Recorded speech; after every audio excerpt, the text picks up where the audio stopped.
గతంలో గుర్తించిన 8,352 చదరపు కిలోమీటర్ల పరిధిలోనే రాజధాని ఉంటుందని మంత్రి నారాయణ స్పష్టం చేశారు. సిఆర్డీఏపై సీఎం చంద్రబాబుతో సమీక్ష అనంతరం ఆయన మాట్లాడారు. సోమ మంగళవారాల్లో జంగిల్ క్లియరెన్స్ ప్రారంభించామన్న ఆయన హ్యాపీనెస్ట్ ప్రాజెక్టును తిరిగి ప్రారంభించాలని నిర్ణయించినట్లు వెల్లడించారు. సీడ్ క్యాపిటల్ నిర్మాణంపై మళ్లీ సింగపూర్ ప్రతినిధులను సంప్రదిస్తామని చెప్పారు. రాజధానిలో భూములు పొందిన సంస్థల కార్యాలయాల ఏర్పాటుకు గడువు 2 ఏళ్లు పెంచామన్నారు. ఆయన సిఆర్డీఏలో 778 మంది ఉద్యోగులను నియమించుకుంటామని తెలిపారు. దీంట్లో మొదటగా ఏంటంటే ఏదైతే రైతులు ఆ రోజు కేవలం ఒక 58 రోజుల్లో 34,000 ఎకరాలు ఒక్కటంటే ఒక్కటి కూడా ఎటువంటి లిటిగేషన్ కేసు లేకుండా ఇవ్వటం జరిగింది. ఆ రోజు ముఖ్యమంత్రిగా ఉన్న నారా చంద్రబాబు నాయుడు మీద ఉన్న నమ్మకంతో అయితే అప్పుడు ఏదైతే చెప్పామో దాన్ని గత 5 సంవత్సరాల్లో వైసీపీ ప్రభుత్వం చేయలేదు. రైతులు చాలా ఇబ్బందులు పడ్డారు, మానసికంగా ఒత్తిడికి లోనయ్యారు, ఫైనాన్షియల్గా కూడా ఇబ్బంది పడ్డారు, కోర్టుకు పోయారు, కోర్టులలో సఫర్ అయ్యారు.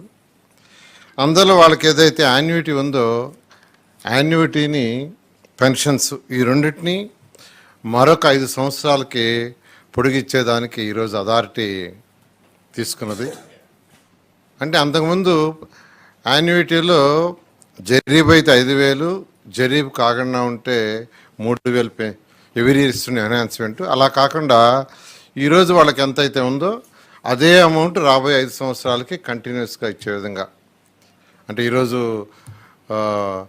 ఒక 95,000 ఉందనుకోండి, 95,000 కంటిన్యూస్గా రాబోయే 5 సంవత్సరాలు ఇచ్చే విధంగా ఈరోజు అంటే మరొక 5 సంవత్సరాలు పెన్షన్స్ ఎక్స్టెన్షన్ చేసాము, యాన్యుటీని ఎక్స్టెన్షన్ చేసేటట్టుగా ఈరోజు అథారిటీలో డెసిషన్ తీసుకోవడం జరిగింది. పెన్షన్స్ కూడా ఫిక్స్డ్ 2.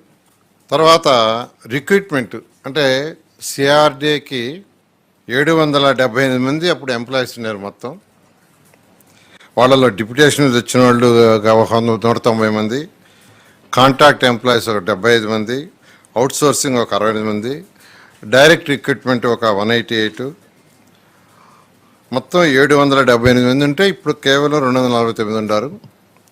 అయితే అమరావతి క్యాపిటల్ సిటీ మొత్తం రాబోయే సంవత్సరాల్లో ఇది కంప్లీట్ చేయాలనుకున్నాం కాబట్టి మొత్తం 778 మందిని ఈ సిఆర్డీ వాళ్ళు తీసుకునేటట్టుగా ఈరోజు అథారిటీ అనుమతి ఇవ్వటం జరిగింది.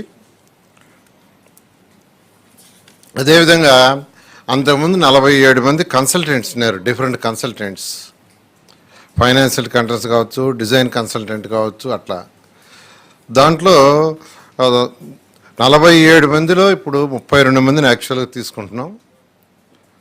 ఎందుకంటే ఒక 15 మంది కన్సల్టెంట్ యొక్క వర్క్ పూర్తయిపోయింది, 15 మంది యొక్క వర్క్ పూర్తయిపోయింది. వాళ్ళని వదిలేసి మిగతా 32 కన్సల్టెంట్ని